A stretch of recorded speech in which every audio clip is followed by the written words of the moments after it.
How's it going, everybody? Welcome back to another episode of the Let's Play. They call me the Toaster, and let's get right into today's episode. So we have finally made it back to our base, and we are ready to start building that gold farm. And look at all this wheat. I can't believe it how quickly it's grown. So I do want to finish building my gold farm before I continue to do anything. Except for getting iron, of course. This thing can keep running in the background all day long. Perfect. I'm actually getting a ton of iron in here. So let's go over outside, which I think, or is it raining? That's fine, as long as it's not turning into nighttime. So actually, now that I've protected my base, I shouldn't have any way to get in here. But what I'm going to do is I'm just going to tower up anyways, just so I can get in here one time. Okay, perfect. So let's continue building this over here. So the next part is we're going to have them be funneled in. So what I'm going to need to do is, actually I'm going to need to organize my inventory a little bit, and then I'll need to come back with a bit more building materials. So let me just get nice and organized, and I'll be back in a sec. Alright, so now that we have all of our materials, I was able to organize my inventory, get rid of all of that caving stuff, and now I'm prepared to finish this out. So we're going to have to roll the dice a little bit because there is a little bit of uncertainty when it comes to building these farms. So what happens is when you have your nether portal, when the nether portal lights, the piglins have a chance to spawn on either the left side or the right side of it. So I know that the right side is the right choice. There is no other way to go about it. So what I'm going to do is I'm going to just build this as if they're supposed to fall over to the right side. And then hopefully they do come out on the right side, because otherwise I'm going to have to move the entire thing over by one, which just sounds like torture at this point. So let me make sure that I'm even counting, first of all. So the bottom one needs to be... Actually, no, because I'm not putting the corner one in. So this one only needs to be 24 long. So let me just... Okay, and then it also needs to be, I guess, 24 high at that point. Because basically it's got to be 25 blocks long by 25 blocks tall.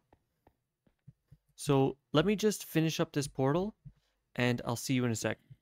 Okay, so I've just finally built this monster of a portal. So let's go get a flint and steel and light it up and see if it actually is the right size or if I need to make any adjustments. Alright, this is the moment of truth. In 3, 2, 1.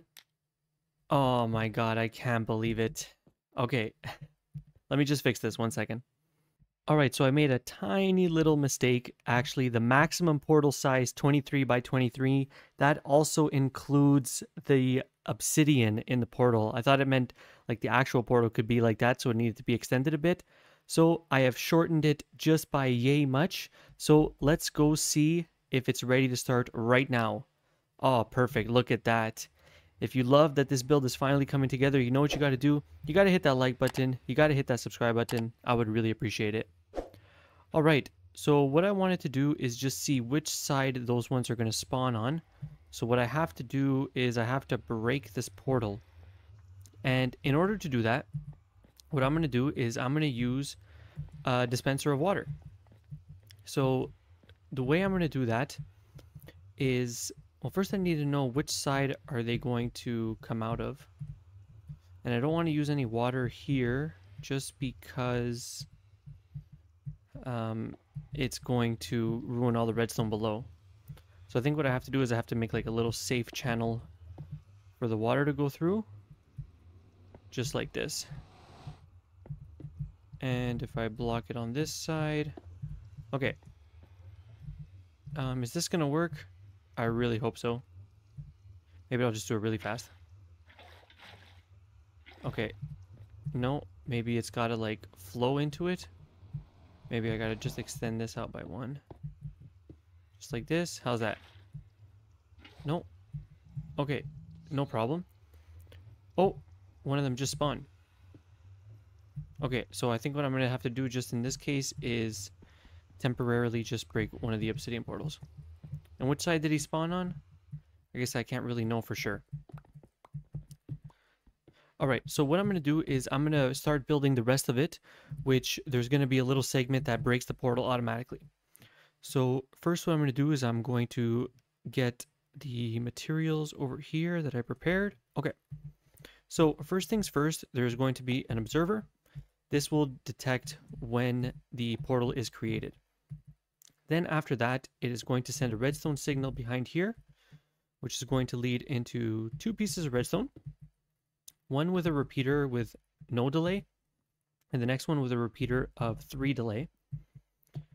Next over here, we're going to put a dispenser, and the dispenser is going to have water in it. And then I'm also going to put a block here. So now what should happen is when there is a detection, it should just quickly dispense it and then pick it back up, just like that. You see that? I'll show you one more time. So you place a block, it'll just quickly dispense the water, and this should break it. So let's see if this works. I'm going to use the flint and steel. Perfect, just like that. So now I got to see which side is the piglins going to spawn on. So I'm going to do this again. Nothing. None. There we go. Okay, so they spawn on the left-hand side. Okay, perfect. So that's really good to know. So now what I got to do is I got to set up the channels so that they will end up actually falling into the chamber over here. All right. So it's kind of unfortunate that it doesn't really align, because if they fall out to the left, but that's okay. We all got to make sacrifices sometimes. So let me start by building just a little collection chamber over here. So how am I going to do this? I guess it's going to have to look something like this. So the wall is going to end here. Yeah. And the water has to like kind of curve, which I don't know how I'm going to get that to happen. Yeah. Okay, no. I know what I have to do, but I don't know if I have the strength to do it. Let me just move this whole thing over by 1. Give me 1 second. Okay, so that didn't take too long at all. So I ended up just moving it 1 over to the right. So now if I light this, oh, and it would help if I actually put a water bucket inside of here. So let's see, I just need to break out this block 1 last time and put it down again. All right, so let's see, one of them spawned. Did he spawn on the left side or the right side? Imagine they spawn on the right side now. I would literally cry. No, see, they're always going to spawn on the left side. And we have a way to break the portal again right away. So the next thing that we need to work on is the collection chamber. So right over here, there's going to be a water stream that pushes them right into it. So let's start. First, it's going to be 1, 2, 3, 4. So this is going to be one of the waters. And I'll tell you why I'm only doing 4. Because 1, 2, 3. Water flows for 8 blocks. So 1, 2, 3, 4, 5, 6, 7, 8. And then I can go up another one. 1, 2, 3, 4, 5, 6, 7, 8. Okay, and it looks like I need to go up 1 more in the end as well. But near the end of the 8, actually, it gets very thin. And it's almost kind of hard to push the mobs off. So the reason why I wanted to have 4 is because when the water is only 4 blocks away, it's a lot thicker and it's a lot stronger. So let me show you what I'm talking about. Yeah, so we're gonna do. Actually, yeah. So for the first one, actually, I could extend this a little bit. So the first one's gonna be right here. And let's see, where could it be? I guess the first one could start. I'm going to put it 1 block below, just like this.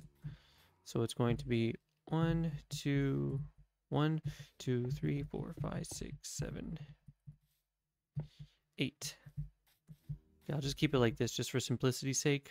And I'm going to try to use a bit of glass over here just so I can see what's going on. Is 17 going to be enough?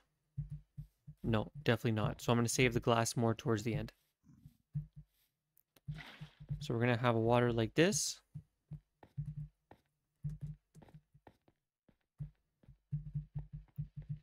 Okay, and then we're going to keep going with the water. The next one is going to be right over here. So it's going to be extending out just like this. And this one's going to be extending out as well. And we don't want the babies to be able to jump out, so I'm going to extend this also so that they can't jump out very easily. Right, now the next thing I'm going to do is I'm going to break this one. And I'm going to put my other bucket. I should have 2 buckets. Nope, because I actually used one for the dispenser. But I made an infinite source, so I'm good to go. So now here's the next one. It's going to go just like this. And then we have the final one. So let's keep this going. And maybe this one I could use glass, just so I can see what's coming in over here. And yeah. Okay, perfect. And if I break this block, and I put it right over here, looks like I need to make some bit more stone brick. Just like this. And what I'm going to do is I'm going to place a button here, so that way it's going to stop the water flow. And let's go get that one last bucket of water and put that down.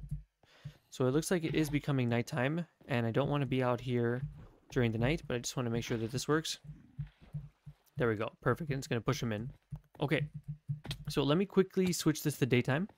All right. So let's go ahead and test this out. If I put this flint and steel, it's going to break it. And did any of them spawn? No, but that's okay because actually I have a really cool method on how to use this without any flint and steel at all. But that's going to be for the next episode because this is it for this video. So if you liked it, please leave me a like, leave me a comment, tell me what you think, and hit that subscribe button. I would really appreciate it. All right, have an awesome day. Toaster out.